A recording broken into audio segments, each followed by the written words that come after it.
right. So welcome everybody to the workshop. We're going through fitness tonight. So because we're going through fitness, I had to make sure somebody fit was up here. So I invited Mr. Ryan Walker. And so Ryan, he's a trainer. Give him your credentials. Yeah, I mean, I grew up as an athlete mainly, and then from there I took an interest in strength conditioning, athletic development. I started doing the CrossFit thing for a while and looking into different methods, and yeah, from there it just kind of evolved into more of an interest in health and wellness as a whole. And that's really what brought me here to Dr. Mike, is kind of his mission and getting the knowledge out to everybody, because knowledge is power. I didn't just come up with that. So, but that's essentially it. Athlete, coach, strength conditioning coach. It was really interesting the way that I got hooked up with him, because right, you would come into REDBAR, and I got this message that this super duper excited guy came in and was like all excited about everything, and you know, was all talking it up, and then I didn't hear anything for a while, and then you're the owner of the gym over there, Sean. Yep. He came in through, I guess, referral. One of their clients came in and got started. Had awesome results. She hooked me up with him. We met, we talked, and he got started over here. And then Ryan ended up working there at the gym. And then he came in and he was like, "Wait a minute," you know. And we made the connection there. But as soon as I met him, I knew we had to get this guy on board. He's knowledgeable, and I like firecrackers, so he's a firecracker. So the idea behind the workshop, this was actually his idea, I believe. You know, the Magic Fitness formula, you guys recognize this, is one of the old elixir bottles. You know, everybody's looking for the elixir, you know, the thing that fixes it all. And that's the irony with fitness. There is no elixir. There's no magic potion. You have to work. There's nothing you can take to just make it magically happen. In fact, the classic example I like to use are, you know, the people who have huge muscles, you know, just muscles stacked on top of muscles. You never see those guys win marathons. You never see them win races, sprints. You never see them win, you know, Spartan races and stuff like that. Anything that is about endurance, they tank. You know, so we've got this idea that big muscles mean strength, but that's not really true. Big muscles just mean big muscles. That's about it. You can blow up muscles. You can use supplements and stuff to make them large, but it doesn't necessarily mean that they're fit and dense. So the idea behind this workshop, we want to show you how to do some just basic fundamentals. We're going to do that at the end. That's going to be fun. That's going to be interactive. So you guys will actually be lifting up some weights tonight. But we're going to go through some of the basics, the things that you've got to know up front, so you know the ground rules before you start any kind of exercise. Okay? So this is going to be good stuff. Normal posture, we're going to start off here because you really need to know what normal posture is, because exercise needs to be all about posture. It needs to be all about maintaining good posture, maintaining good form, because how do injuries happen? Bad form. Bad form, bad posture. So the bad posture forms, you can have increased lordosis, where your hips rotate. You know, you just imagine that's on a crank and your hips rotate forward, so it gives you an increased lumbar lordosis. Well, when your lumbars go forward, your head has to go forward to compensate. So you see the head forward here. You've got kyphosis, where the thoracic spine rolls backwards. And when it rolls backwards, your head and your hips have to roll forward to do that. And you see my knees drive posterior. You know, so you see people walk around like that. You've got flat back, where the pelvis actually rotates backwards, and then that flattens out the lumbar spine, and of course the head and the thoracics have to go forward. This is like ballerina posture, right? You know, they train ballerinas. My wife was a dancer, and you know, they train them to you know, suck in their stomach and get everything real flattened out, but that flattens out that lumbar curve. And then this last one, sway back, where again the hips roll posterior, but it throws the thoracic spine back with it, and then your head and your hips and everything. This is old man's posture, right? You know, where they're walking around like this, hey, you know, so you know, Creepy all old of man these postures. I was a little scared, right? So these are abnormal postures. When you have good posture, you should have your ear directly over your shoulder, hip, knee, ankle, all the way down. Everything should be in good alignment. And so when you're exercising, you want to keep that good form.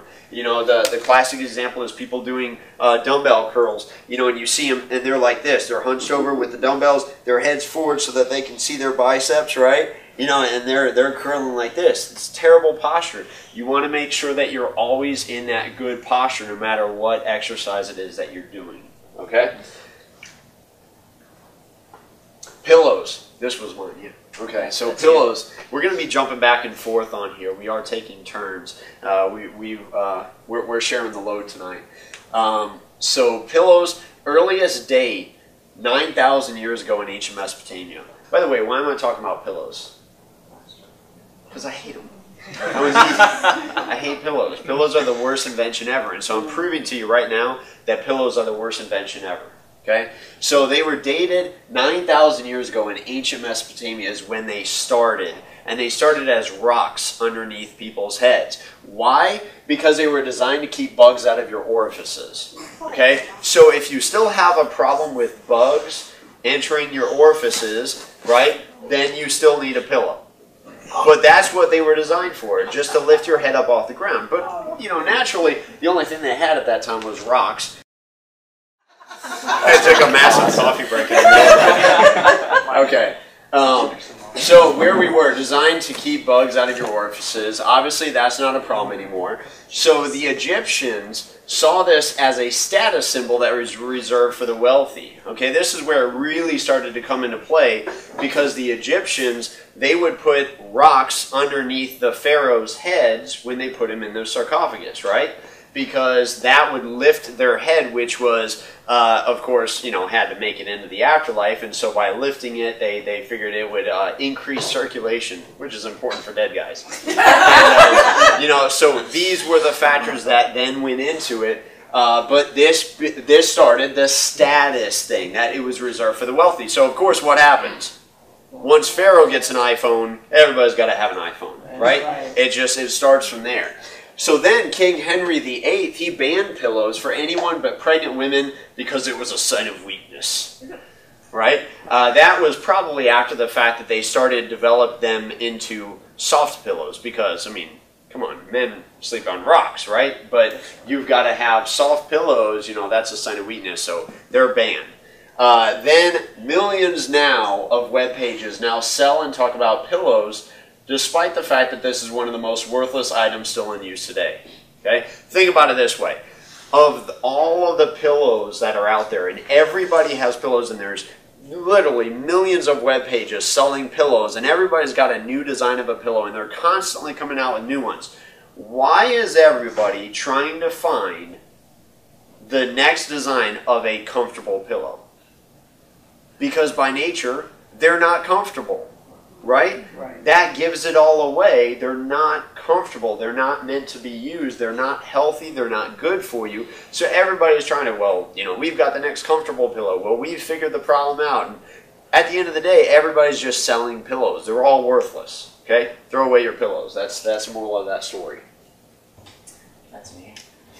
All right. So first off, very, very important. Why should I care about my feet? Well, the feet are the foundation, the structural foundation. So if we weaken the foundation of a building, what's going to happen upstream, right? It's going to be weak and it's going to be unstable. And we really need to think of our feet in with that same analogy. Because essentially what we see a lot of the time is we see implements, and it's like the pillows, right? Anything that essentially alters your neutral structure or skeletal structure is going to put you into a dysfunctional position. So with the shoes, everybody wears shoes, right? So there are a few things that we can look for, and I could go forever on shoes, but I'm not going to. I'm going to try and keep this brief. We'll go ahead and move into the type of shoe wear to really try and stay away from. I'm not encouraging people to go run around barefoot. You have seen the movement towards more of the minimalist shoe wear. And a lot of the time, that's gone even... It's ineffective because people still have the weakness in the feet. So now they have weak feet with a poor posture, but now they got goofy looking shoes on, right? So No offense to anybody who has shoes like that. In fact, thumbs up to you if you are. So flip-flops is a big one. I see this a lot. If you're wearing flip-flops tonight, it's okay. Don't be ashamed you didn't know. If you wear them tomorrow, that's a different story. You know. Okay? The flip-flops, let's just talk about briefly why. It's important that you understand mechanically why this contributes to dysfunction. Well, when I'm walking and the flip-flop doesn't have the heel bound into the shoe, naturally I have to do a foot turnout position here to keep the flip-flop on my foot. So next time, look at somebody you know who wears flip-flops everywhere they go, and you'll see that subconsciously they developed a movement pattern of a duck. And you're going to see this feet out, right? I know, and even showing you guys, I don't even know how people walk like this, but they do. But it happens subconsciously. So we have to pay conscious attention to what we're doing to our function. Another thing with the flip-flops is in order to keep that flip-flop on my foot, I have to contract with the big toe over and over and over and over again, creating a fasciitis in the bottom of the foot. Now you get foot pain, which is going to make you alter your positioning and your motion, so now that's going to lead to dysfunction. Okay? Heels, that's another one. Any heel elevation is going to alter my center of balance, pushing me forward. So now what do I have to do? If I'm falling forward, what am I going to do to stay on top of myself? Overextend through my back. Okay, a little exaggerated, but over time, when you see ladies wearing the big heels, you can only imagine, right? But then supposedly, you know, this is MTV standards of good looking, right? So then we've got the arch supports. Now, a majority of shoes are going to have the arch developed into them, right? But what we need to think about is, how many of you have ever seen somebody's arm put in a cast? Or a leg put in a cast. And if you look at the arm or the leg after it's taken out of the cast, you'll notice that it looks very weak, right? The muscle's gone, there's atrophy there, because the body will adapt to non-utilization, right? If there's no use for it, well then the body's not going to recruit any muscle, it's not going to create tone. So it's the same thing with the arch supports. You're putting your foot in a cast, right? And the arches are supposed to keep my structure on top of itself. So here's your feet, right? But then I put them in the cast, they atrophy, they get weak, what happens? Pronation. And then this is exactly what you see, and then it leads to scoliosis, right? Curvature in the spine. But this is essentially what's happening. It's all starting from the base, right? Because you're weakening your foundation. What can we do? All right, things to do. Try and spend as much time as you can barefoot at home or walking in socks. Yes, you have a reason now. But remember, it's not just walking around barefoot. Okay, you got to be conscious of the pronation in your feet, and you can notice it because a lot of the time you'll end up with pain on the inside of your foot or the kind of where the bunion would be, right? I don't even know what you would call that right there. You'll start to get some wear and tear there because you're walking it inside. Or you can even look at the pattern or the wear tear pattern on the inside of the shoe. Is it worn in? Well, then that probably means you're walking with some pronation in your feet. So when I'm standing, everybody can do this right now. Let's just try this real quick. Go ahead and place 1 or 2 feet on the floor and go ahead and press your big toe down into the floor, okay? Now you're going to feel those other 4 toes want to peel up off the floor. Now try and press those down.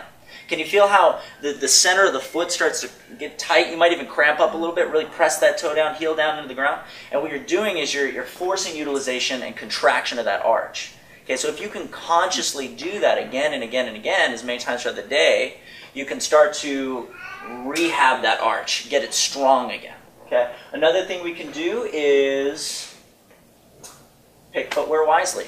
Okay. These other 2 points are essentially the same thing. Just be conscious, but pick your footwear wisely. Make sure that you're finding flat shoes. Right.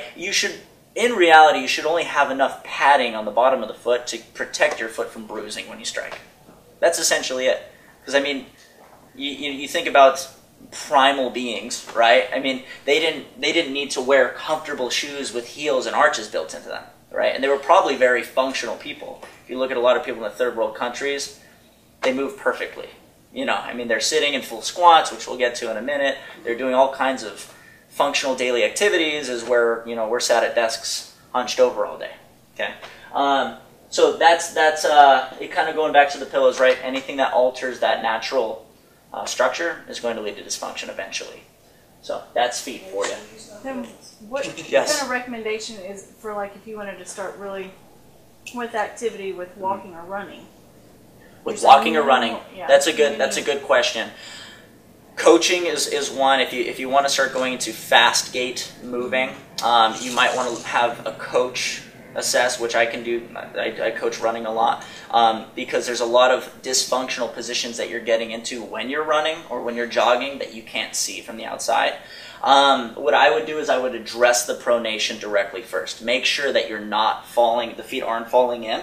Okay, and again, sometimes that's kind of hard to tell. You might need to get a friend to look at it. What you can do is you can get a friend to look at you without your shoes on and socks, and you want to look at the heel and about 5-6 inches above it, and that heel cord should sit straight up and down. If it's curved, that means you've got some pronation in your feet. So, like, what kind of shoes would you wear? Shoes, the minimalist shoes are good, but like I said, if the arches aren't strong, you're still going to have pronation. I've seen it. I saw a guy running the other day. He had the minimalist shoes, the toe shoes, the Vibrams, that's what they're called. He was running, but he was still landing on the inside of that foot, and every time driving the inside of that knee into the floor. So, shoe wear, even I'm wearing shoes right now with a bit of an arch built into it, but I make sure that every day I take some time to strengthen those arches. So, don't think that by wearing shoes with arches in them, you're going to end up with dysfunction or pronation. As long as you're being conscious of it, that's the biggest part. Okay. Does that answer everyone's question on that? Okay. All right. Feet are important. No bills, no shoes. Just remember this. He connected flip-flops with bunions. Nobody wants bunions, right? So, did we go over? stay away from flip-flops. That must be on another slide, the pointed. But what brand of shoes? There's so many out there, and I've got to get some tennis shoes of some sort to wear for the cooler weather. And Okay. I find it's something that's got some cushion in it. My knees don't hurt. Right. I mean, as far as I know, I don't Yeah. have a problem What with she's really saying is she only has high heels, and I told her she can't only wear on them anymore. Sundays. Yeah, I do. Yeah. I'm not gonna give up. I only do them. Well, for But especially. I gotta have something to work in every day, so Right, I right. know. You're talking about open-toed? You like open-toed Closed shoes? toe for the cooler weather. Okay. It drives me cooler. crazy. I go and you can spend hundreds of dollars on shoes and they're miserable. Right. I was wearing Pumas. And Yeah. Well, look for the shoes that are as flat as possible. The flatter they are, the closer it simulates your actual foot positioning, the better you're going to be off. If you could make some kind of mold of your foot and just wear that every day and decorate the outside of it, that would be perfect. It doesn't matter what kind of shoe for any activity. As long It does over time. Like I said, right now, like the very foundation of this would be build the strength in the feet. Get the strength back, right? Doing the toe exercise we just did, right? Making sure that you're not falling into pronation, okay? But then over time, as you start moving and running, you have to be very cautious of what kind of shoe you're going to. Because if I go from, think about the heels, a lot of people here wear heels, or, even guys, we have heels in our shoe, right? It is a high heel shoe, it's maybe subtle, but what it's doing is it's shortening that heel cord, right? That Achilles tendon, and if I just go out and I start running and I get this contraction here, I could end up with, tearing or rupturing something. That'd be a horrible place to rupture.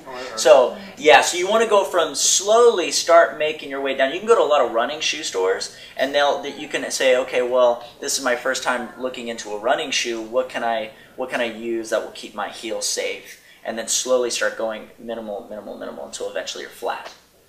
So, yeah, I know that's not super in depth and detailed. I wish we could do a whole presentation on foot strengthening exercises, because I could do that. next workshop. Yeah, next workshop, feet. And it's one of those things too, where it's you're kind of looking at it after the fact also, because it has a lot of assumptions built into it, even looking into feet, because so much of it is related to posture, so much of it is related to structure, shock absorption. Like you were saying, people going out and running. I mean, you see it all the time. You doing the Azalea Trail Run, stuff like that.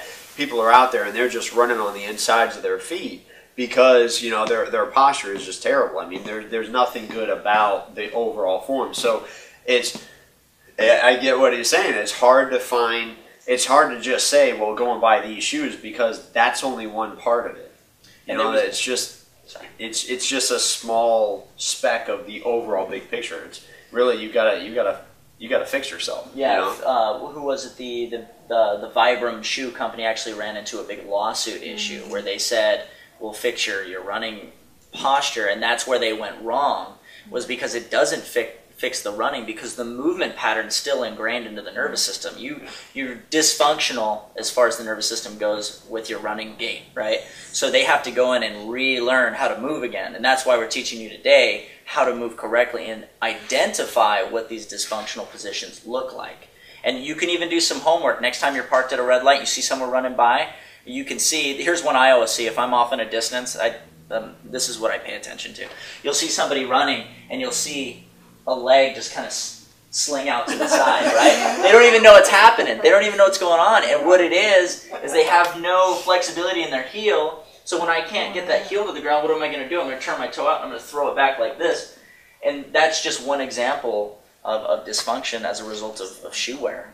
So there's no one size fits all. There's no one answer for this. Everybody has different little bits of dysfunction, but you know, as long as you understand the fundamentals and being aware, that's the most important part. Just be aware. Be aware. All right, so basic neurology and muscle activation. We're going to go into some real simple stuff on this because we can't get into all of it. Here's the way it works, okay? You get sensory information from your feet, from your knees, from your ankles, from your entire body. You're getting proprioceptive information, feedback to your brain all the time. So every time you step, every time you move, it doesn't matter what you do, your body is reading through those sensors and sending that information back to your brain. Then your brain has to analyze all that information, right? So it analyzes in a fraction of a second exactly what's happening at every appendage across the entire body. It responds and then sends impulses via the nerve system back to the muscles to cause a proper muscle response in that exact moment. I mean, and this stuff is happening at just unbelievable speeds. It's like 240 miles an hour that this information is zipping back and forth in a continuous stream. So if you think, anybody watch So You Think You Can Dance? It's because of my wife. Promise. Sure. No, it's a cool show because I mean it's unbelievable watching what the human body can do. I love watching stuff like that because you see people go and jump and make these intricate motions in the air just perfectly with precision, and it's unbelievable when you understand the neurology behind it, because to process and act out that information at the same time in mid-flight before you hit the ground again is literally incomprehensible. It just goes once again to the power of the human body. I mean, it is unbelievable the way that this thing is built. It's unbelievable. So that information gets sent back, then your muscles respond. Now your muscles respond according to the neurological commands. That's important. They don't just act on their own. They don't just, it's like, you know, a machine, it hits and, you know, something else happens. It's acting exactly according to the information that the brain is sending it, and that's it. Okay? So whatever information is getting there, if that information is diminished, then you're going to get a diminished response, which is going to alter gait. It's going to alter all these other things. If you have nerve tension or you have pressure on a nerve, it might overexcite that signal, and then you end up with a Charlie horse or a muscle cramp, right? But at the end of the day, it's always the muscle. You got to think about a muscle as a pretty dumb object. It's just designed to respond to that information, the electricity coming into it. Okay. Then, so therefore, when you put all that into play, the objective is to purposefully trigger the brain to promote the desired effect. Okay. And here's what I mean by that: is if I go over to this wall and I want to increase my strength, you know, you don't go and do something that you can already do. Okay. I'm not going to increase my strength by, you know, put. For some, that's progress. Yeah, I mean, you know, you don't do it by pushing something that can be moved. You do it by, and I guess I should do this one because you can't see that wall with the camera. But you know, if I push up against this wall, my brain doesn't know that this wall can't move. Okay? From a neurological standpoint, your brain, your mind thinks it's unlimited. So it's going to respond. So if I push on this wall and I keep on coming back to this wall every day and pushing it as hard as I possibly can, your brain does not know that wall can't move. So it will continuously say, well, it didn't move. We got to work harder. And it will start to feed and develop your muscles to make them grow. How does that correlate now to exercise? It's simple. When you go to lift up a weight that's heavier than you can do and you go beyond your limits, your brain responds by saying, I need to recruit more muscle. So it builds and develops more muscle. Do you see why people get bigger now? Okay? Do you see why these bodybuilders can get just massive? Because their body realistically knows no limits. And some of them take steroids. Yeah. So this is really important though for you, because if you want to change your exercise habits, you don't look at it by, so many people look at it simply, well, I'm going to get out and I'm going to start jogging, or I'm going to go out and I'm going to start walking, and they'll do the same routine for a year and a half of just getting out and going for a leisurely stroll with their cup of coffee in their hand. And then they're wondering why they're not getting anywhere, why they're not progressing. It's because you've got to push your boundaries, because your brain knows you can make that walk no problem. You've done it 100 times. Why would you need to grow and develop any further? Right? It's just going to do what's efficient. And it's not efficient in that process to build and develop more new muscle. It can already do it. Does that make sense? Really cool stuff when you think about it. Okay, so the next thing, understanding the sodium-potassium pump. So this is how it all works out, and I'm not going to tell you how to do that. Just eat some salted bananas. Okay. Is that intimidating? We were hoping it would be. Oh, all right.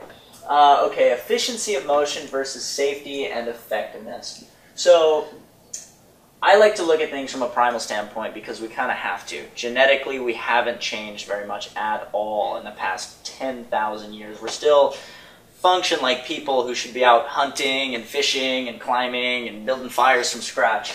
So we have to think in those from that standpoint. And it's kind of going back to what we were talking about, guys. Anything that's going to alter that neutral state is eventually going to lead to dysfunction. So some other things, we talked about the feet specifically, but there's some other things that we need to be conscious of. One is chairs, right? Chairs is actually in itself a dysfunctional position, right? We weren't designed to sit in a fully flexed position here all day, okay? And when you see, the muscles will take on behavioral patterns after a while, right? Because it's adapting to that environment, right? So if I told a majority of you who haven't squatted butt to the ground to get up and try and squat butt to the ground, a majority of you would get right here. But what does this look like? Looks like a chair, right? So we have to regain that function, okay? So we can do that through taking the body through its natural ranges of motion.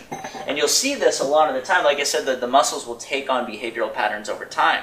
So somebody who sits in a chair a lot, right? We've got a muscle here that's called the psoas muscle, the hip flexor muscle, and the quads. They'll get tight. And then it starts to look, you start to see people take on these postural positions, right? And then you see people in very old age and they get that kind of shuffle walk because they're so glued up in here because they've been sitting for years and years and years and they've never gotten into a fully functional range of motion. Okay, so the chairs, be conscious of that. And one little caveat here, make sure that if you think about, here's how you can regain some mobility in certain parts of your body. If you think about sitting flexed in a chair and my muscles are getting really tight in this position, what would be the opposite of this position? Here, right? So that's how I can start to regain hip extension. That's what this is called here. So just if you think about how the muscle functions in one position, if I take it in the opposite position, that's considered the stretch. So anyway, that's just a little tip of the day. Slouching, that's another one, obviously, which we're going to get from sitting, right? If I were sitting like this guy, it'd be hard. I'll try it. Wearing skinny jeans, but here it's kind of hard. I can slouch, but you'll know it's a lot easier to slouch when you're sitting at a desk at a computer, right? And again, it comes down to consciousness, it comes down to awareness. If you can just catch yourself for a brief second and start, and I actually did the same thing. I can say that I applied this myself. I used to have the very slouchy posture myself. You know, I would do a lot of bench pressing too. That didn't help. But I had to catch myself and sit the shoulder blades back and down into a neutral position. And over time, now I catch myself sitting in a chair kind of like a total stiff. And people look at me like, you know, who's this guy? But little do they know that I'm sitting in a neutral position. Okay? So catch yourself right now.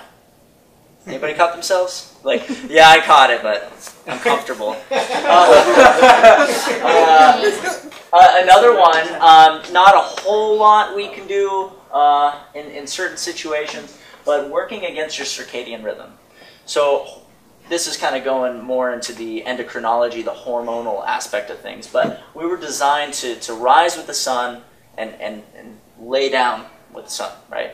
Sunset? You know what I mean. If you think about it, there's a book called Lights Out, and it talks entirely about the advent of the light bulb and artificial lighting and its hormonal effects on the body and physiologically. And we were not designed to sit under lights well into the night when we should be sleeping. So that's where a lot of these hormonal issues come into play, and people wonder why are my hormones here? And well, it's probably because we're working against nature, and that's really what it comes down to. Nature had this perfect design in mind, and we think we can come in with technology and make it better and more comfortable. You're just screwing it up. All right, so be conscious of these things. Anything that changes natural positioning, it's no good. Try and be conscious of it. Key concepts. Remove contributing factors to dysfunction and retrain function. Kind of being redundant right now, but kind of like what we talked about with the sitting, right? That's going to eventually lead to dysfunction. So what can I do? Think about the stretches and regaining that position. Okay, this is just one example. If I think about slouching and the muscles involved in the slouch, right? I've got the anterior delts, the pecs, the pec minor. If I can open this position up in some kind of a stretch, right? You can find all kinds of stretches online. Just punch it in YouTube and you can find an entire routine. And just, you don't need to spend 3 hours doing yoga every day. Just find a stretch for every part of the body. Hold it for at least 30 seconds to a minute. Again, wish we could do a full workshop on this. But just spend some 30 seconds to a minute in that stretch. Each body part takes me about 15 to 20 minutes to do every day. And I'm pain-free. No, that's not true. I did that backflip. My hip's kind of bugging me. You gotta adjust them before it. Yeah. This is a big one here.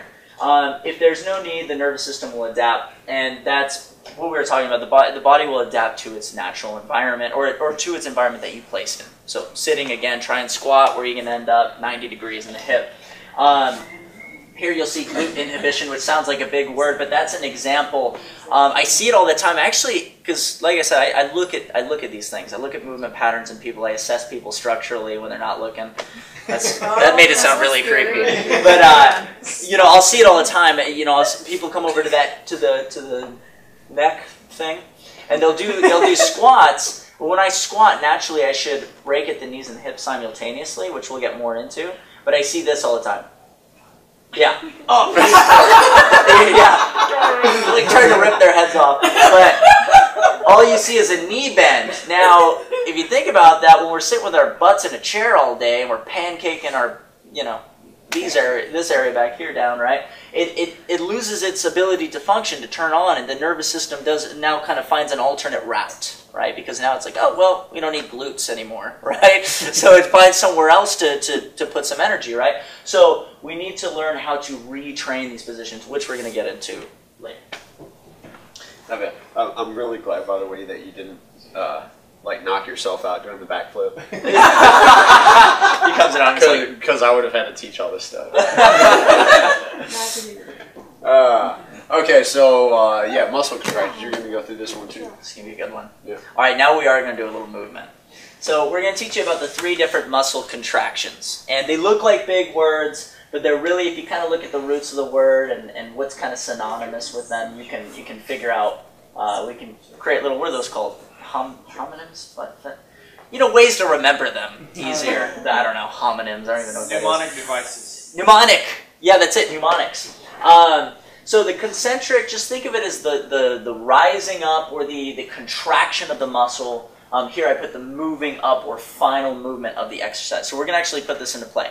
So everybody go ahead from your seated position. I want you to sit up nice and tall. I want you to plant your feet firmly on the ground. Get your feet just a little outside of shoulder width. Okay. Now, all you're going... That's outside of her shoulder width. There you go. All right, so now what we're going to do is we're going to lead with the torso. You're going to drive your heels down to the ground and drive your hips up. So in other words, I want you all to stand up. Stand up. Got that. Now, yeah, there you go. Is that better? Good job. You guys just learned how to stand up. All right, give yourselves a hand. So that's an example of the concentric portion of a squat. It was the moving up, literally, in this case, right? And it was the contraction of the glutes and the hamstrings and the quadriceps to stand up out of the chair. So now the isometric. This is going to be fun. The isometric is just the, I think iso, I can't even think of a good, still. Just think still, okay? Isometric.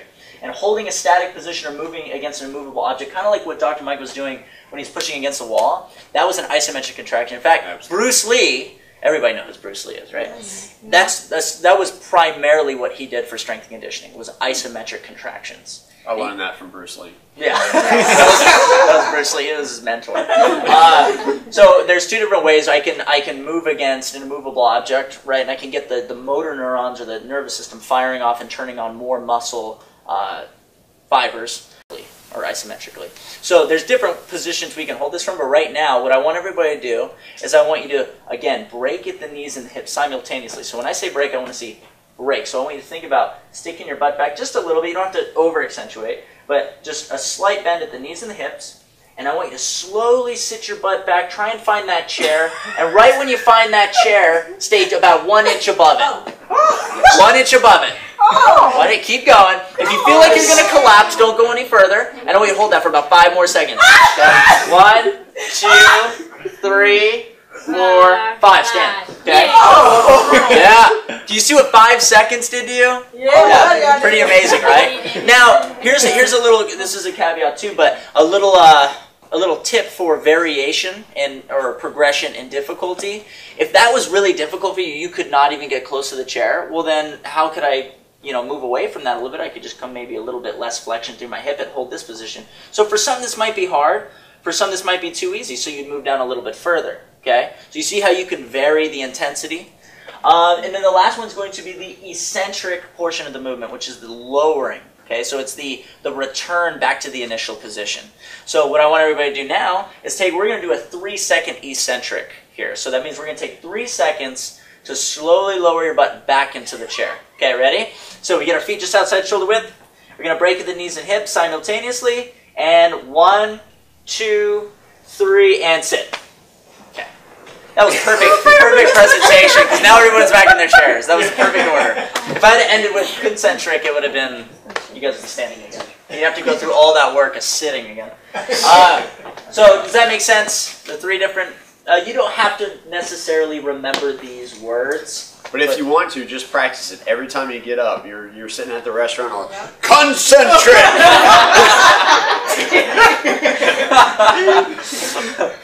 And then you won't be welcome there. You sit down, yell eccentric. Eccentric! And a lot of you probably eat a REDBAR, so we'll get some exposure to that. Don't do isometric though. Management will kick you out.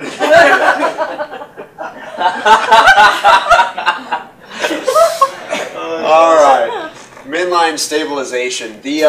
So on this one, the big thing: protect your spinal curves. That's the big picture with all this is make sure everything we talked about so far is all about you see that form with everything. When you break at the knees and the hips, and you have it roll back, your body is all in that midline posture. So it's all about those spinal curves. So you're supposed to have a C-shaped curve in your neck, a C-shaped curve in your thoracics, C-shaped curve in your lumbar spine. All those should be lined up. So you just want to protect those spinal curves. If you do this, that's bad. If you do this, that's bad.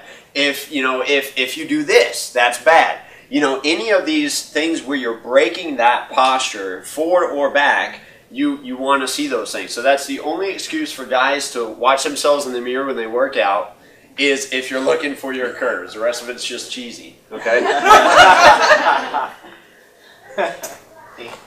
All right, so a little how we can protect those spinal curves is through using what's called intra-abdominal pressure, which I know sounds like a big word. Let's just think intra, inside, abdominal, abs, right, and pressure, okay? So what we're trying to do through intra-abdominal pressure is, well, create a lot of pressure inside the thoracic cavity here. And what that's going to do is create stability around the spine. It's going to contract everything and keep the spine in a safe position.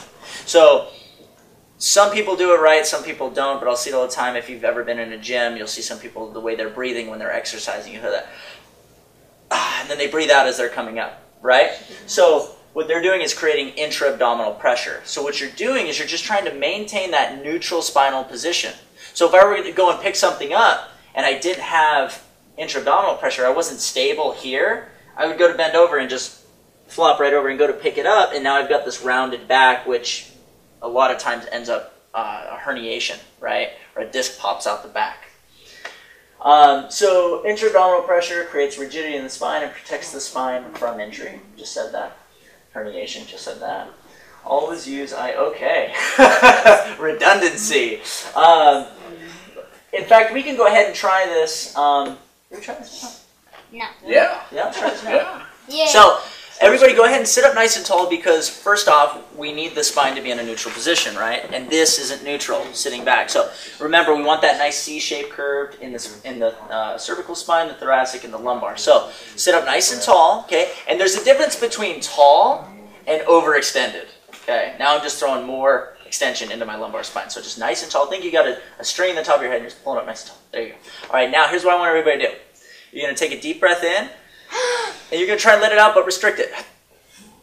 Feel everything's tight? Okay, now relax. Don't hold that for too long, because you'll see in a minute why. We got goodies planned. But here's what else I'd like you to try. Sit up tall again, and when I say create the...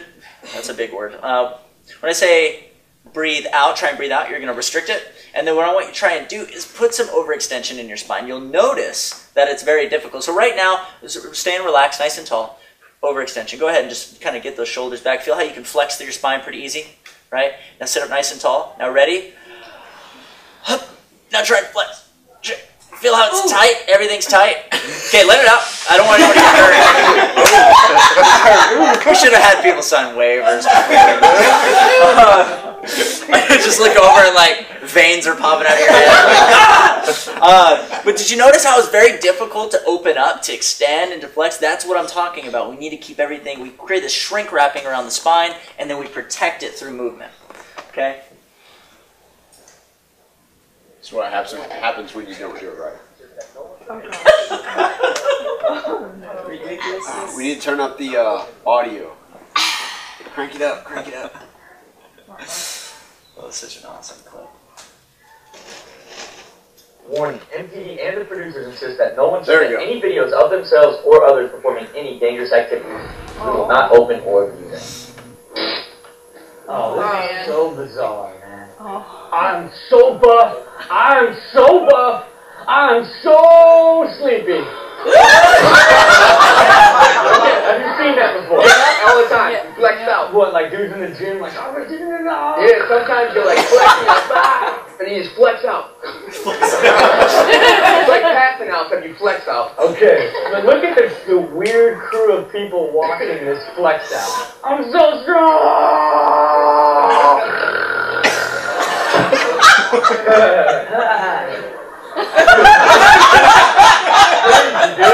No concern.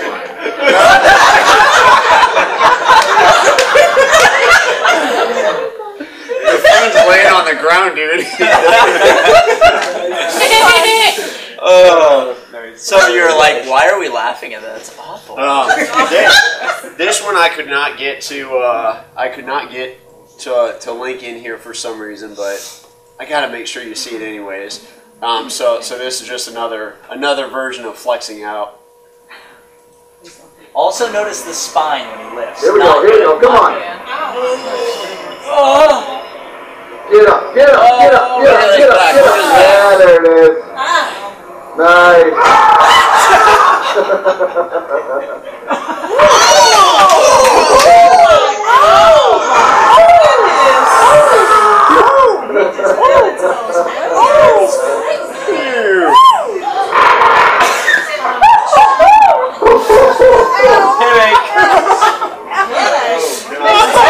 He's fine. He's fine. He's all right. He does that all the time. Any more? Oh, the things you can find on YouTube. So yeah, so that's what happens when you create too much intra-abdominal pressure. You flex out. So don't do that when you're working out. So we're going to go through the hinge now. All right. Okay, so the hinge. Now this is important to understand because there's often a misconception of what a squat and what a hinge is. So a hinge, just think of it as just that. It's a hinge. You're hinging from the upper body and the lower body. And this is all coming from the hips, okay? So what you'll see a majority of the time, and this is a perfect example right here, and that was what we saw in that video, right? That's the guy that just passed out. Yeah, that's him. See, he's fine. So what you want to make sure you do here is we need the body moving in two pieces, right? Upper body is hinging, and we've got the torso needs to stay stable. So we really need to understand the intra-abdominal pressure here. So what I would do first when going to pick something up, make sure my spinal curves are protected. I would get a soft bend in the knee, okay, and I would sit my hips back, keeping my torso neutral. Notice that as I'm sitting my hips back, okay, I'm not rounding and I'm not overextending, okay? So if I were to go, and we see this all the time, probably the most functional movement you're going to see throughout your day is going to be the bending over and picking things up, which a lot of times we were talking about, you know, what kind of weight to use with people and things like that, and maybe we'll just use a pillow jokingly, but the reality is some people hurt themselves just picking up very light things because they don't know how to load their spine correctly, and they go to bend over and they herniate or they pinch, you know, there's nerve entrapment and they end up with, you know, chronic issue. So lifting here.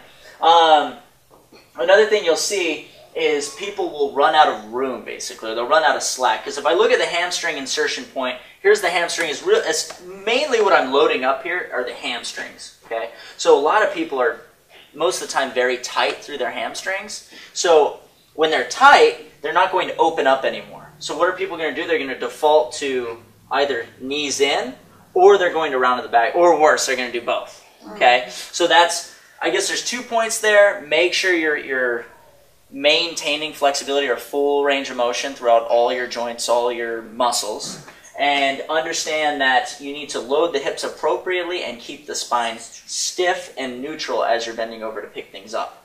Okay, so with that being said, when people try to round or default to a bad position, it's because they try to bend over and they can't go any further, so they're basically stuck with having to round.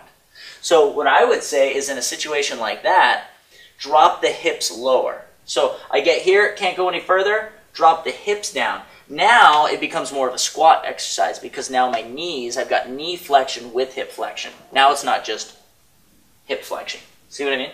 Mm-hmm. Yeah, that's it. Oh, and then he's going to go over a little cool little reflex. Just, you know, keep in mind, again, all this stuff is neurologically based. So your body is doing things based on efficiency.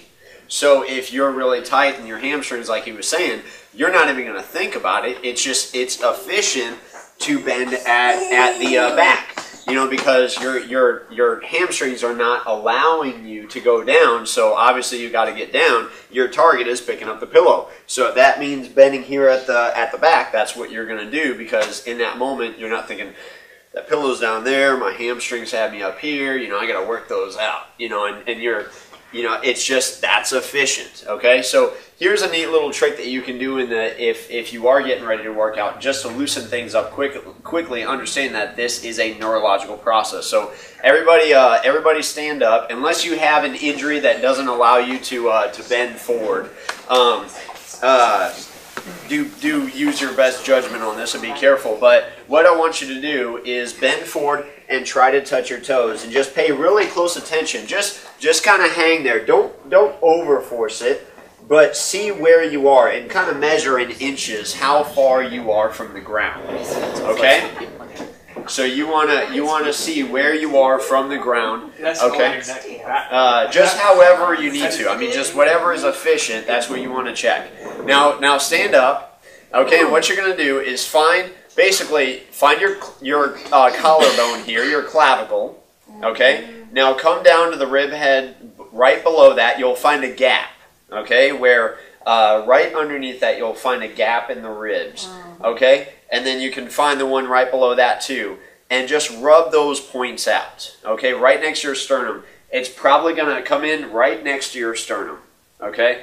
There's a neurological reflex here. I don't know how it works. I just remember learning it. And what it does is it loosens up all the ligaments and loosens up all the muscles and everything in your body, okay?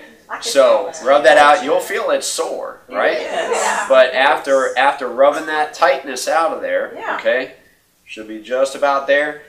All right, now go down and try to touch again and see how far you are from the ground now. Wow. Oh, my goodness. Yeah. Palms, man. I got palms. Almost touching. Pretty cool stuff. It's like I can touch my toes. Yeah. So it's just a neat little thing that you can do before working out that gives you an advantage. Okay, it gives you an advantage to where you're not going to be as likely to injure yourself because of over tight muscles. Is there a term for that? Like we can look up on your spot. Oh, I have no idea. It says you done like kinesiology or something. Yeah, I have no idea.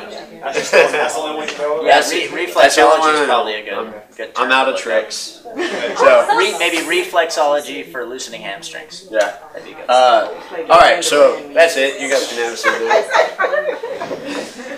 All right, add hip flexion. Did you already cover that? I did. There was one little note that I wanted to mention. The lifting with back. Okay, that's what you always hear. Don't lift with your back. Don't lift with your back. Well, there's a difference when I'm hinging, right? If I'm hinging, in a sense, I am kind of lifting with my back. I'm lifting with my lumbars, right? But only when my spine is stable. Okay, so if this is your idea of lifting with your back, then yeah, they're 100% right. Don't lift with your back. But in a sense, I am lifting with my back, but I'm also recruiting these large muscles back here too to lift. So just wanted to throw that out there. You are using some back when you're lifting, but it has to be stable. The squat. All right. Initially, I had a little guy here. He's a little Asian guy just sitting like this, and he was saying, "Really, squatting's bad for your knees?" And it's funny because I traded one Asian guy in for 6. It was a great deal. So what you see here is, and you'll see this in a lot of third world countries, and not that I know that might sound bad, like third world countries is how people sit, but in reality they're more functional and they're in better posture than we are. So what you'll hear a lot of the time is that squatting is bad for your knees, but the reality is a majority of people don't have the mobility necessary to squat. So yeah, when you go to squat and you can't get below parallel here, and you try to, and you injure your knee, well, of course, squatting is bad for your knee if you're, blowing it out when you're squatting. And if you ever look into Olympic weightlifting, you ever see the Olympic weightlifting? Those guys are putting 600 pounds on their back, and they're squatting with their butt to the ground. But it's all, they have full mobility. They're very, very agile, very flexible. So it could be a few different things. There's many different factors. Like I said, there's never just a one-size-fits-all. Everybody's a little different structurally, physiologically. A lot of the time it comes from, like I said, the lack of mobility, but it could be multiple different things. It could be a lack of mobility in the quadriceps. I can't get my knees forward enough. It could be a lack of, majority of the time, it's a lack of ankle mobility, which you're going to see as a result of the shoes, right? Because when I go to squat, a real squat should look well, like that, but you'll notice how far my knees go forward, and you'll, oh my gosh, I'm going to tear my pants. I'm still trying to figure out why you wear skinny jeans to this workshop. These were the only jeans I had. But did you notice how far my knees have to go forward? That's another thing you hear. Don't let your knees go over your toes. Well, yeah, if I didn't have any flexion here in my ankles and I ran out of room, again, I ran out of space in that muscle, where would my knees want to go? Or they would go in, and this is what you see all the time. This is a common default position for people who lack mobility in their ankles. Of course you're going to hurt your knees, right? So what we want is knees in line with the toes, or even to the outside. The outside is creating a lot of stability in my hip and protecting my knees as well. But as long as the knees are in line with the toes, and I have the mobility to get down here and keep my heels on the floor, that's a big one. I mean, a majority of people, if I told you to try and squat that low, you go right to your toes because you wouldn't have the ankle mobility necessary to get that low. So what can you do? Unfortunately, I don't think we have enough space to get people doing this, but you can try this at home. Oh, we are. We are. Squat to heels test. Oh, we are. Oh, we are. Right. You guys get to try this. Want to give a shot? Aren't you excited? Yeah, so the squat to heels test. Everybody stand up. Find some space, okay? Here's what you're going to do. Does everybody kind of get the mechanics there? So the idea with this test, keep your heels on the ground, okay? And what you're trying to do is you can put your arms out for stability, but what you want to do to see how your flexibility is you want to see if you can get all the way down into a full squat with your butt to the ground, keeping your heels on the on the ground. I may be able to get down. I may not be able to get up. If you have good flexibility, you should be able to. But most people, you're going to see as they go down, their heels start coming up like this. Yeah. And if you try to put your heels down, you fall backwards. Fall back. Okay. Yes. Which we'd like So to that's what we're checking is for that stability.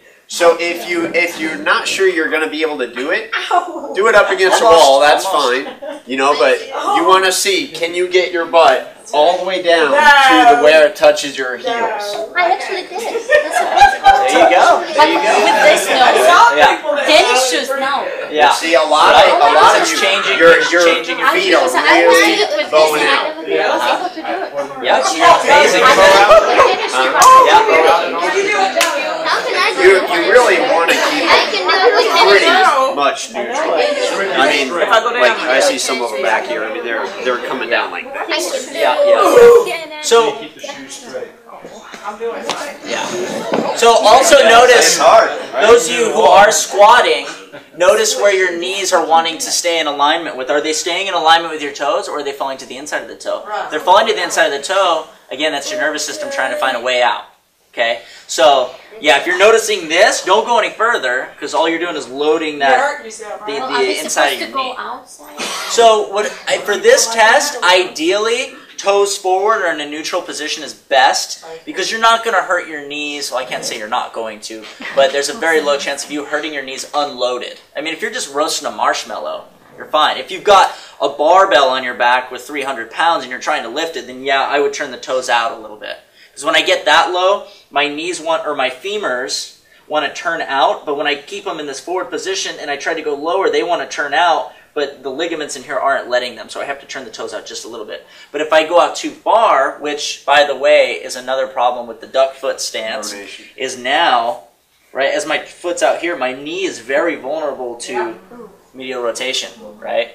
And I see that all the time with young athletes. They're here, they're walking around like this, and then they go and do some jump, and they land here, and over again, you end up with a wear pattern there.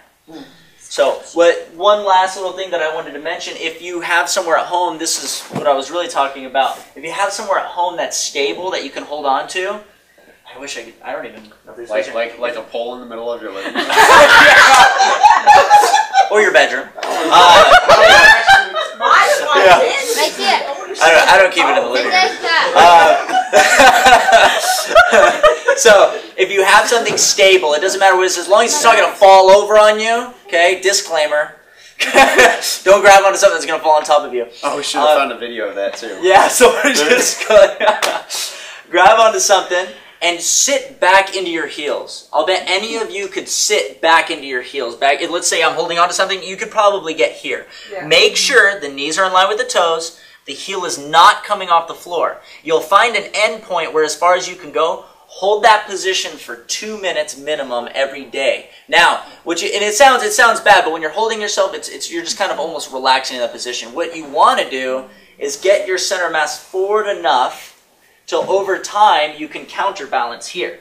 See, that's essentially what's happening. So I'm going from here and I'm counterbalancing. So that's what you want to do. Over time, regain that ankle flexion until you can get into that position. And it won't take long, but you have to be consistent with it like anything. I have a bad knee. I told him about the doctor that did surgery years and years ago when I was in my 20s. I used to do exercise classes in platform shoes because we were supposed to be cute. Yeah, I yeah. went into nursing and all. But anyway, this knee is supposed to have a cyst in there wrapped around everything, and it's gotten real squishy. Right, You know, I feel it just squishing, and I mean, right. and it swells. So is Yeah. that something that's gonna make me better, or am I just gonna keep That's a tricky irritating one. it? Again, that's very individualized. It takes an individual approach to that. I couldn't tell you just because you'd have to look at. I'd be my own judge. Yeah, if you're feeling pain, then yeah, I wouldn't proceed. I wouldn't try and go through the pain. Pain is your friend. Hey! Yeah, Yes. Yeah. So Pain is your friend. listen to pain. That's a feedback system. So That's why I wear squishy yeah. shoes every day because of this. Because if I walk on like my hardwood floors, they swell. Yeah, and quick caveat again here is there's rarely ever anything like wrong with the knee joint itself. A lot of the times the tissues above it and below it because they're all inserting into that knee joint, right? So they're usually taking the brunt of what's happening in here and down here. So you might want to look into maybe some foam rolling for the quadriceps and the hamstrings and loosening up those areas. But if it was a procedure, you know, it's difficult to say exactly what it is. But if you're trying to... He didn't do anything. He left the cyst. It's supposed to be wrapped around everything, and but I started noticing this fall that when I was building on something and I would use my knees, this is really just squishy. Yeah. I mean, you can almost hear it. You can feel it. So. Oh. That was a great description. I was just there. Well, I would imagine that, what do we call that thing? The vibe. The vibe. I'd imagine that'd be great for stabilization for the joint without actually having to move it through range of motion. Spider tape. Yeah. Same thing. So what I would focus on is just foam rolling and loosening up those tissues that over time, if you can't use them functionally, they're just going to eventually, again, the nervous system's not going to see that it's being used and find use for something else. So wait a minute. How do I find out about the foam rolling? I can tell you more about it. In fact, I've got some made in my car. Okay. I know I don't know why, but I could give you, I can explain why, but and you know what, you can have one. Man on a mission. Yeah. Man on a mission. That's right. And I can give you one then. Okay, thanks. You're welcome. All right, the press. Burger's posture. This is another little trick that we're going to show you. Everybody go ahead and stand up again. Wait, sit down. Go ahead and sit down. You got to do it right. Everybody say, concentrate. We're good. So Burger's posture, the way that you do this is basically you're going to bring your feet out shoulder width apart, okay? Turn your hands, your palms out with your shoulders back, okay? Palms out, shoulders back, and then you're going to pull your chin back, okay? And you should feel your back muscles contracting. I don't feel anything. No? Because he's more So functional. just pull back on that. What you're doing is you're contracting. You want to feel basically like you're trying to squeeze something in between your shoulders. Okay? So you're just pulling everything back. You notice your extensor muscles are pulling back. Your shoulder muscles are pulling back in this way. Everything is going into extension. Okay? That's now relax. And you'll notice that instantly your posture is better. This is another one of those. Okay, I told you I didn't have any more. This is one more. So one more neat little neurological trick. This is how you overcome this forward slumping, because people are constantly in flexion. Okay, this is overdoing it, but you know, the monkey form where everything is in flexion all the time, and so you can overdo that by turning your palms out and pulling back like that. Another example would be if you put your back up against a wall and you maintain that posture, pull it out, and then you want to be able to, I don't know why I'm duck footing it out, but you pull your shoulders back and you should be able to get your arms all the way up over your head with keeping your hands, basically keeping your knuckles up against the wall. So imagine you're up against a wall and you're coming all the way down. And a lot of people have problems with that. They can't get their arms back all the way while keeping their shoulders and their head all up against the wall. That's an extension problem, and that shows you that you're overflexed. So think about that from a chiropractic standpoint, because as long as you're overflexed like this, you see how I'm working uphill. because I'm trying to fight against you flexing like this all day long, and I'm trying to get you up to this. Okay? So the more you can do that posture and practice that at home and get that extension in there, the better. Okay? Cool stuff, huh? Yep. All right, everybody say Eason. Oh, you remembered. Very nice. That's exciting. So we talked about if the body can't get into a certain position, it's going to default to a dysfunctional position, right? And, oh man, I might have to ask you guys to stand again. Do you mind? Do you mind one more concentric? Yeah. Concentric! Good, okay. So here's what I want everybody to do. Go ahead and just put your arms up as high as you can, keeping your biceps as close to your ear as you can. Now, what were we talking about when we were talking about the spine? What do we need to maintain whenever we're moving? Spinal curves, right? We need to maintain the neutral spinal position. Now, remember what this is overextension, right? When I'm overextending through my back. So how many of you are feeling some overextension through your spine right now to get to this position here? Now, here's what I want you to do. Put your arms down by your side. And if you were able to get to that position with a neutral spine, good on you. That means you have good shoulder mobility, because what we're looking for is 180 degrees of flexion. You should be able to see that ear peeking out. But what you'll notice with this guy is, one, he can't get his shoulders in that position. But what is he doing? See this rib cage, how it's getting this kind of up position? That means he's throwing overextension into his spine, which means you're exposing that lumbar spine to danger when you're putting things overhead or whenever you're doing any kind of pressing motion. So here's what I want everybody to do. Intra-abdominal pressure again, okay? Let's flex out. So here's what I want you to do. You're going to breathe, you're going to do the intra out. So the whole point of that exercise, which some of you may have been like, no, I don't get it. But really what we're talking about is, can you maintain 180 degrees of shoulder flexion, which is the functional shoulder position when pressing overhead, while maintaining a neutral spine without exposing my spine to danger. Right? So next time, think about that. When you go to, it doesn't matter what it is, cans from the grocery store, okay, or dog food overhead, just think, keep that midline stabilized, keep the spine protected. You don't have to overhead, you know, but just make sure that you're not getting into that overextension.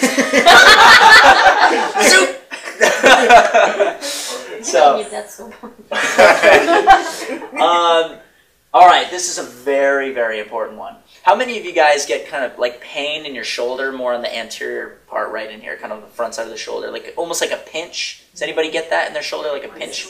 Okay, well that's commonly referred to as the shoulder impingement. And that's due to a lot of this, right, the internal rotation. So again, if we can fix our posture, a lot of the time we can get out of that. But a lot of the time, if we go to move in that position, so what happens is I rotate the top of this bone here, right? It has all these attachments. And I rotate it, and when I go to lift things overhead, I close the gapping there, and I pinch off tissue in there. So I get that kind of pinchy, frozen shoulder feeling. You can't get your arm any higher. So what we're going to talk about is, it's kind of sounds like a scary big term, but external rotation. And just think about that as external, moving away, outside, and rotation. Okay, so what I want you to do is grab the back of the chair in front of you and just keep your hands planted on it. And what we're doing is we're just creating an anchoring point so I can externally rotate. So if I grab here, I don't have anything to grab. Now what I want you to do, yeah, thank you. That's perfect. Okay, now what I want you to do is take the pit of that elbow and I want you to drive it away. See how I'm able to rotate? See that? That's external rotation. So what I'm doing is I'm packing that joint in a stable position and safe position into the capsule in here. So that way I can avoid that impingement when moving overhead. So if I were to grab something, next time you go to grab something, again, can of soup, well, probably not a can of soup, maybe like a bucket of some kind. And what you're going to do is you're going to plant your hands and get that external rotation. Okay? And you'll notice that shoulder, feel how the shoulder blades almost kind of lock into position? Boom, you're ready to go right now, okay? So think about this also. And this applies to lifting things too. If I go to lift something up with that internal rotation, what's happening is I've got all this space in the joint. Okay? What I want to do is I want to create stability and take that space away so I don't have room for rupture or tears or anything like that. So think about pulling a car out of a ditch. If you pulled a car out of a ditch, you connected a chain to the back of your car and then to the bumper of the car, you wouldn't go driving out of there as fast as you could, right? Because then what would happen? You'd rip the bumper off the car. So it's the same thing. If I go to pick something up, but I don't have that position locked in, It's the same thing. I'm putting all that jarring into that joint because it's loose. It's just kind of rolling around in there. So what do? We slowly take out the slack in the joint, lock it into position, and then pull the car out of the ditch. You like that analogy? All right. So you just described a good adjustment, by the way. Yeah? Yeah. That's what's trained in chiropractic school that is often missed, is bringing the joint to lock out. That's what, if anybody ever has had their head just whipped around, that's called ripping the bumper off. Yeah. I love analogies. So just keep that in mind. Get the joint into its most stable, safe, efficient position, and then execute the movement. Because it's going to become a subconscious thing after a while. But you have to be conscious for it long enough for your nervous system to say, okay, I recognize this. Let's go ahead and get the body into a safe position. Okay, so it'll take some work, take some conscious effort for a little while. But yeah, it's worth it. Trust me. All right, stations. So we're going to go through anybody that wants to stay for this part. We're going to actually break up into 2 stations. And Ryan is going to take over one. I'm going to take, so he's going to be going through the kettlebell station. I'm going to do the push-up squat press station. And we're just going to show you some basic exercise that you can do at home. And what we're going to do is we're going to first make sure that you're going through the right motions, making sure that your form is correct. Then we're going to do a weight test to make sure that you're using the right amount of weight to do that exercise. And then we're going to watch you actually do the exercise and coach you through that exercise so that we know you're doing it right. So that literally you could go to Academy or Walmart or somewhere and pick up a kettlebell. You know what size to pick up. You know what you are ready to use. You just go, you buy it, and you replicate it at home. Okay? Until your muscles get used to it. Until your muscles get used to it, and then you got to upgrade. Progression, Yep. right? Going a little And further. then you pass it down to your kids. Okay, so we're going to go ahead and break up into stations. If we can take all the chairs and don't throw them up against the wall, but use concentric motions to push them in that direction. Guys had a chance to kind of work on that squat a little bit, but first we're going to make sure that everybody can squat all right before we start lifting any weight. Okay, so let's have you guys go ahead and spread out just a little bit for me. We're just going to go over the. It's going to vary from person to person because everybody has different hip width and different leg length, so it's going to vary. But typically, where we want our feet is just outside shoulder width, with my toes slightly pointed outward. Okay.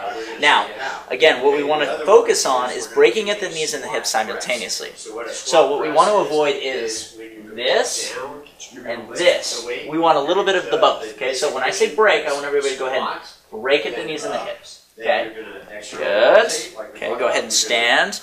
Good. Now I'm seeing some really forward knee position. Okay. And that's what we want to try and stay away from. And again, that's these things back here trying to shut down because they become dysfunctional over time. So again, try and break and make a conscious effort to really sit the butt back a little bit. As if you're, there you go, just like that. As if you're going to reach back into a chair. Good. Feel how those knees are wanting to come forward? Now, think about dropping your chest just a little bit more. So stand up, ready, break, sit the butt back, drop the chest forward. There you go. That's better. Feel how you're hinging now with a little bit of knee bend. Okay. It feels better. Does it feel better? Good. It should. And that's why, again, that's where the knee pain comes in on the squatting. Okay, so if that felt okay, what we're going to have people do is you're going to come up and just give it a shot and see what it feels like. I'm going to have you guys try out the differences between a hinge, which I'm going to show you guys. So does anybody remember what we were talking about with the hinge? That the hinge is going to be a soft bend in the knee. Okay, and it's all coming from the hips. Remember, think hinge, right? Like my body's moving, like a hinge is moving in 2 pieces. So I'm going to sit my butt back, okay? Keeping the knees soft bend in the knees. And some of you, again, see how my chest is neutral here, or my spine is neutral? Now some of you are going to want to get to this. If you get here, catch yourself, or I'll keep an eye on you, make sure you don't do it. And you're going to sit the butt back down a little bit further. Now notice how this becomes more of a squat position, because we're compensating for that lack of hamstring flexibility. So I want you to try it. I'm going to have everybody come up one at a time. We'll take a look at you, and we'll decide whether the hinge is going to be better to pick things up, or if you need to squat a little more because you're compensating for the lack of flexibility. Okay, so do you want to go first? Sure. Okay, let's have you go first. And Let's actually grab a couple. Let's get a couple other people. Let's do this. Guess we shouldn't do firsts. Let's do so you guys will think that I have favorites, which I care about all of you equally. Okay. So let's go ahead and get 2 here. So you want to lift that one up? Yeah. All right. Let's move that up here. So that way. Well, yeah. Let's do this. You see that? Okay. So let's get you here, and I don't want anyone to lift anything just yet. I want to go ahead and get everyone into a good position first. So go ahead and.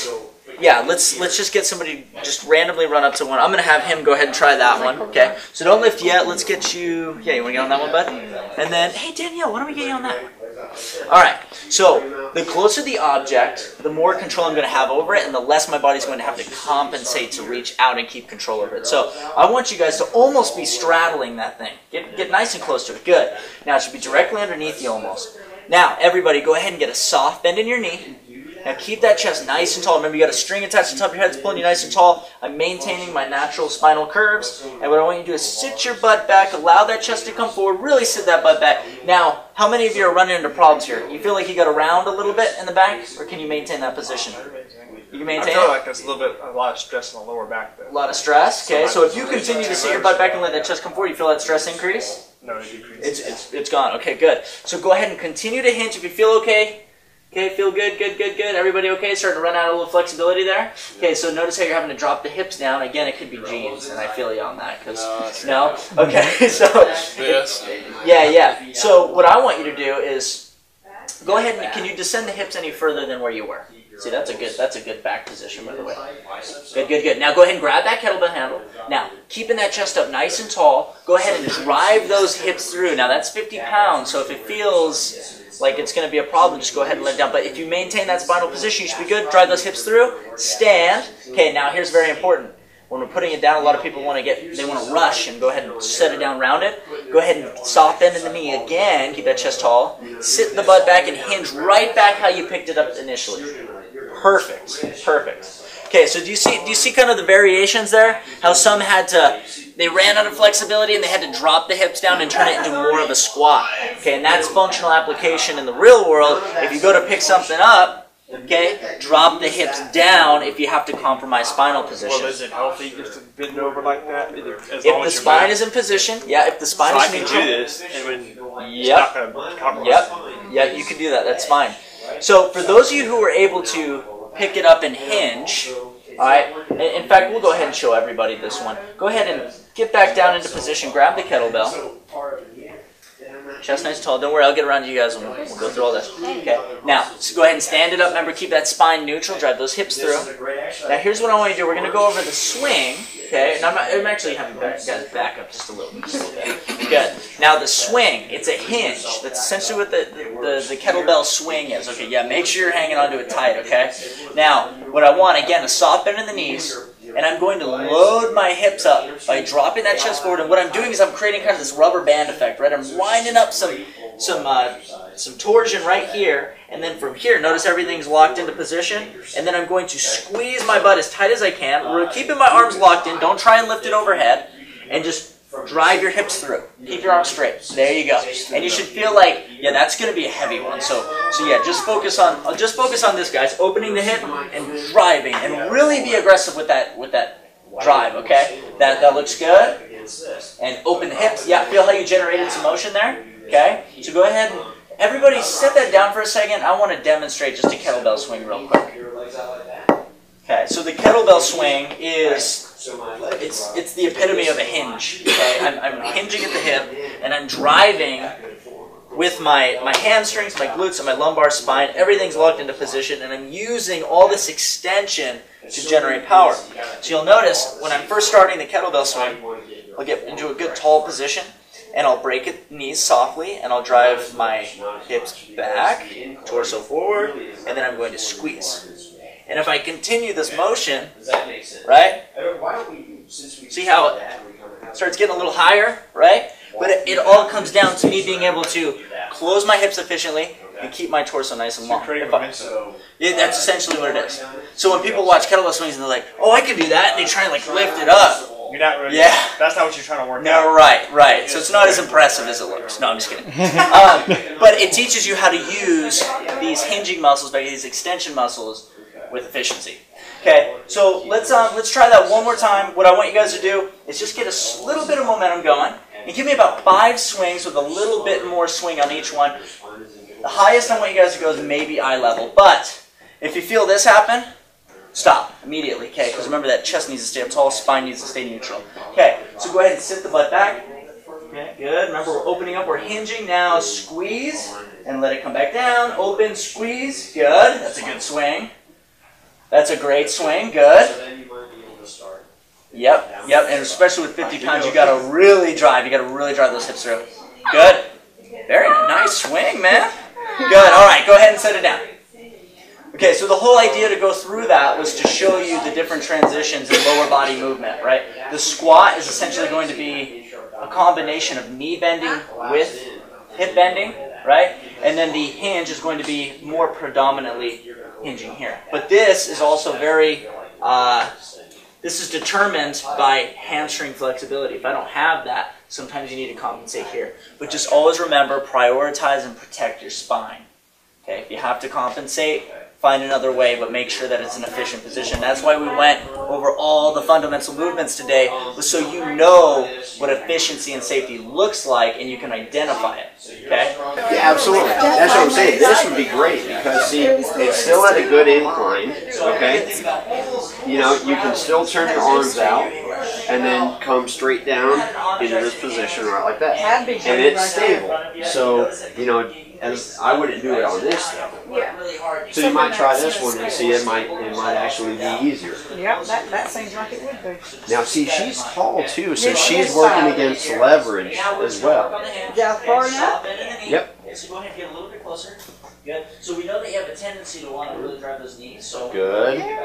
Sit in that butt. Good form. Okay, so see, she was able to do that. There was a little bit of quiver there, but this would be a good starting point for her. Perfect. Now. Okay, and then once you get to that point where it's like this is no problem whatsoever, then you progress, then you drop it down, and pretty soon, you know, you can get to the point where you're doing inverted push-ups, right? Okay, so did everybody else kind of get that down, form and everything? Okay, good. So the next one we're going to do is we're going to do the squat press. So this one merges everything together, but we're going to first test weight and see is the weight correct. For most people, you're going to find that the press is actually the limiting factor. Okay, so you're going to start at the lowest weight. Okay, so who wants to volunteer for this one? Okay, so here's your weights. Don't How hurt much yourself. weight's that, Dr. Okay. Okay. So now just go ahead and turn your biceps out, curl that up. Okay. Now press that up to the ceiling. Okay. And then come back down slowly. Okay. So we're going to go up and we're going to go back down slowly. That felt pretty easy, didn't it? Okay. So let's go ahead and add a little weight now. Okay. I'm going to say we're going to go up to 6. Yes, yes. I know that when I go to number 2, even though I'm pretty limber, you can That's going to be pretty. tightness back there. It could either be the muscles are tight and they're stretching, or when you think about it, it's really purposefully picking these. So, okay, go ahead and pull that up now. Come up slowly. Okay, and then you're going to go into a slow press. Okay, now what I want to watch on her is I want to see that everything is maintaining good alignment. She's not folding back here. She's not going like this. She's not going like that. Okay, now drop that down, back down slowly. Okay, how do you feel like with that? Did that feel like you were really forcing it? Not too bad, but I couldn't do a lot of ropes with Okay, okay, so that's kind of the point with that one. So let's drop that down just 1 notch. So okay. It was like a really small project. Sometimes you have no choice but to get down and squat down and grab it. And you still have to make sure you have a good spine position when you're up. Right? So this was like so this is probably going to be about right for you, and I bet you for most of the women here that's going to be about the right amount of weight. Okay. So now, How much is that? that is 10 pounds each. Oh, yeah, that's fine. Yep. So what you're going to do there, go ahead and start down. That's much easier, isn't it? Yeah. Okay, so get in good form. Okay? I want you to break at the knees and the hips at the same time. So you're kind of in a squat. Your butt's coming back just a little bit, and your head is in the neutral position. Okay? So everybody sees the position that she's in. Now, from there, your feet are straight forward, shoulder width apart. You're going to drop straight down into a squat. Not too far, just where it's comfortable. Then you're going to come up, okay? Rotate out, curl that up, then roll and press that all the way up. Then come back down, back into the position, drop that down, turn it, and squat again. Okay? And let's go ahead and do, let's do 10 of those. Okay? Don't go too fast. Watch your motion. Make sure that you got the mechanics right. What we're doing here, when you start this, you're just training the motion. You're training the muscles so that you know that form. Once you get used to it, it's going to be automatic and you can replicate it and you can do it a lot faster. It's, you know, it's like a soccer player. They don't just go out and start doing what they do. They have to work their way into it. It's muscle memory. Utilization, right? If I'm going here, you can feel it right back here. How's that feel? I can feel it. Yeah? Uh-huh. Yeah, but again, I don't even know where I'm at on my count.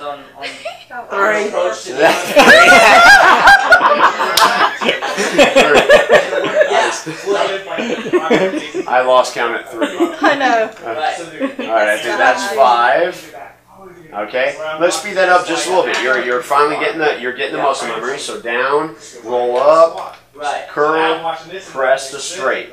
Back down and curl, drop, squat. There you go. Roll it back up, press to straight. Good. Come back, down, and squat. There you go. I think we got 3 more, right? One. And that's a great example. You think of like a Good. soda, right? Drop down. I can pick it Good. up in the case here. Let's just do one more. There we go. All right, bonus. All right, and drop down. Now, okay, when you go to set down the weights, you should be a little bit fatigued. Okay, so you want to make sure that you guard your form when you're doing this. This would be the hinge, okay, or the straight down squat. If you can do the squat all the way, then you do it that way. But you know, if you just look at the way that he was doing the hinge, keep your body tight and press it down just like that. But ideally, it would be to just go down into a squat. I always do that because it protects your lumbar spine better. That's what we want. You just, a lot of people, that's where they get hurt, is when they're putting the weights down. Because they're exhausted and they're like, oh, you know, and they throw it down, oh, you know, all of a sudden their back pops out. Okay? Let's see what he did. Go ahead, go. Okay, so let's just start at, well, you can probably do this one. Okay, so watch your form, go down into a good squat. Yeah, go down and get them. Yeah. Okay, now go ahead and roll that up into the curl, and we're just going to try the press. So slow up. Okay, now hold it. Hold it. Right there. Do you see how he's really curving in the back? Yeah. So you want to tighten up your abs. Go ahead and drop that down. Go ahead and drop that down. Okay, and go like that. Here's what I want to do. Let me see those. I'm going to drop that down. Just make sure we get your form right first. Yeah, your form was off. Sure was. This is a perfect example of recruitment, though, because what do we talk about? Your body's all about efficiency of motion. So if it's efficient to go like this, then that's what you're going to do. That's right. But it's really, ultimately, it's about mobility. Okay, so we're going to take it from there. What I want you to do, go ahead and keep that posture real good. I want you to tighten up your abs. Yeah. Okay. So bring your weights out in front of you. Hang on. Just bring the weights like this in neutral right here. I want to start right here. Head back, okay? Bring your abs in a little bit. Yeah. Right there is good posture. Yeah. You guys see that? Yeah, that's good posture. Yeah, that's good. Now, bring the weights out in front of you, just in front of your leg, and go ahead and curl, okay? Hold right there. Your abs came out, okay? Yeah, so keep that tight. Now, go ahead and press from right there. Go ahead and press that up to the ceiling. Okay, now keep the abs tight, okay? Bring your abs down in a little bit. Feels weird, doesn't it? Okay. Honestly speaking, okay, because this is not a strength issue. You guys saw it. He's got the strength to get it up, but it's positioning. So in your case, I actually wouldn't go above that. I would not go above 10 until you get your posture loosened up and until you can do that motion without doing this. Okay? So that would be the weight that I would stay at, just 10-pound dumbbells. That's right. This is a good lesson. It is. Okay, let's try the full motion now. So drop down into a curl, now go into a squat. Okay, now in your squat too, that's actually not bad. Okay, come back up. When he started to go down, you guys saw he went like this first. Okay. Yeah, he dropped his shoulders forward. You want to come down all in one motion. Yeah, and really make sure that you're keeping this tight. Yeah. Okay. Keep it tight. Back up. There you go. Already improving dramatically. Yeah, I see that. Okay. Come back up. Tighten those abs.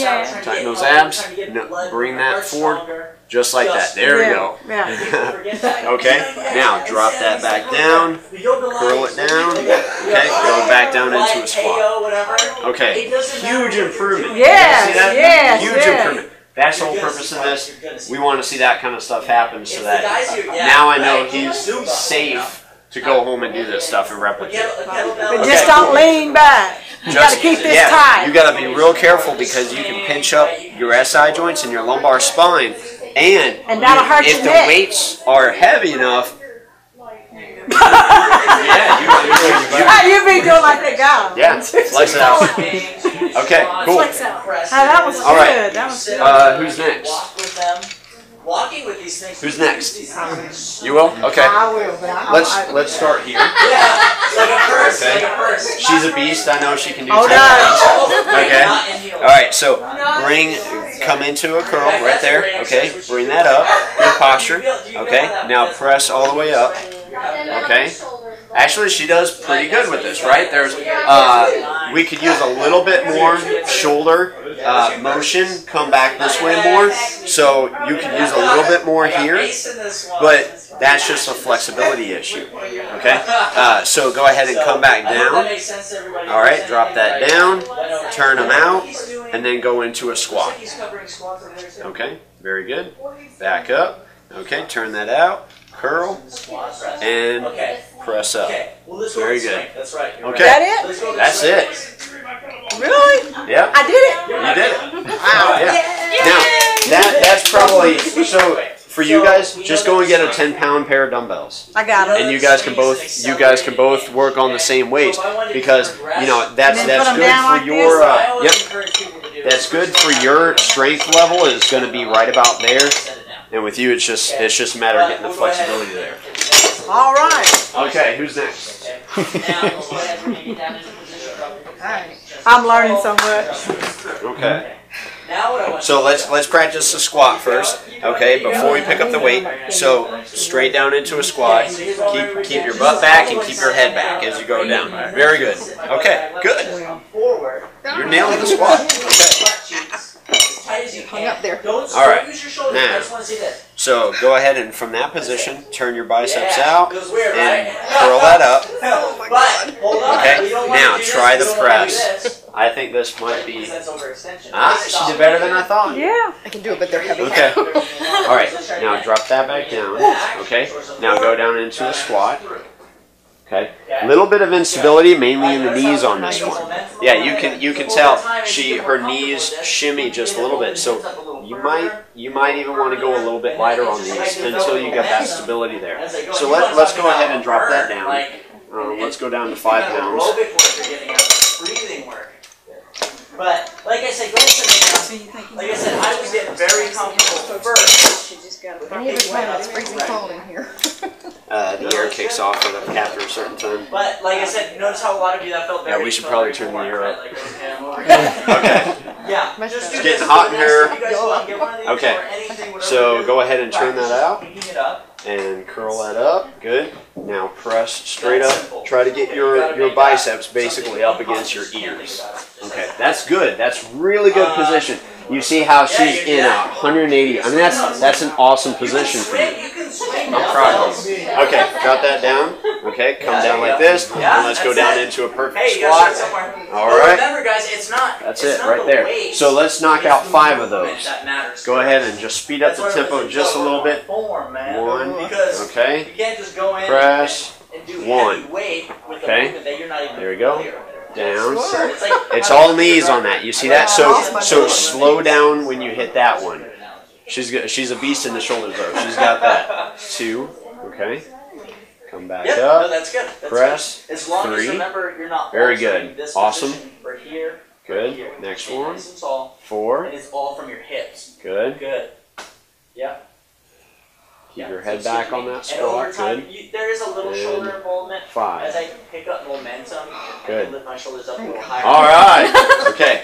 Now remember what I just said. Don't buckle after you're done. That's when you're tired. That's when you become the most cautious. Is when you're putting down the weights. That's when you guard the most. Absolutely. It's always when I'm putting down the weights that I'm really paying attention to making sure that I'm not doing anything stupid in that last second. The exercise is great until you hurt yourself at the end. Okay. You want to go? All right. Let's just start with 5. Okay. So go ahead and curl that up. All right. Now let's go into the press. Arms all the way up against your ears. Okay. There we go. Okay. Good. Now back down slow. Good. Drop into a curl. Okay. And go down into a squat. Okay. Good. Back up. All right. How's that weight feel? A little easy? A little bit? Okay, let's try a 10, and let's just see how you do with a 10. Because remember, results don't come from easy. In-depth working on. I plan for 10 minutes. We're going to go over this real quick. But the reality is, if you really want to learn these movements, you need all right. coaching. Okay, go ahead and curl up. So you're more knee bendy right now. Little on the heavy side. Okay, let's try that. But you can do it, and there was a little bit of her shoulders. You can tell they buckle in just a little bit as she goes up to that. So that's probably a little bit on the heavy side. Okay, so we'll drop that back down to 5. Now, drive those arms straight, actually. There you go. Just nice and tall. Drive those hips through. There we go. Good. So what you're doing is you do it like this. And you just overextend it. Okay, so let's knock out, let's do 8 of these. So let's go straight from the top, go down into a squat, and finish in the press. Okay, good form. Good. Bring your chin up just a little bit on these. There you go. Okay, drop that back down. Wait, on that one, from here, make sure you curl down. You were already turning in as you came down. Okay, drop down. Good. You're swinging good. kettlebell right now. All right. Oh, that looks really good. Press. You guys can do sister workouts. 2, very good. You can do ladders. You can do That's it. ladders. There you go. She does Curl 5, down. then she sets hers down. You do 5. This is all about the muscle memory. So see, you're creating that muscle memory by going through the exercise slowly and just learning that There's a workout pattern. for you. Get a friend, get a partner. You do 5, Okay. she does 5, you do 10, you do 10, and so you can't complete that set. Down, very good. That's a great workout. Good. Okay. All right, we got. All right, good. 4. Yeah. Let's go ahead and get with. 5. Good. Should we walk and come? Have you done All right. It's working out over there. Let's get you guys going then. Okay, so we'll get you. We're gonna first go over. All right, very good. Knocking them out. Okay, good. All right, cautious coming down. There we go. All right, fantastic. Okay. Why would I want you to skip it? That's a terrible question. Okay, so let's start with just 5 with you. Okay. All right, so good form.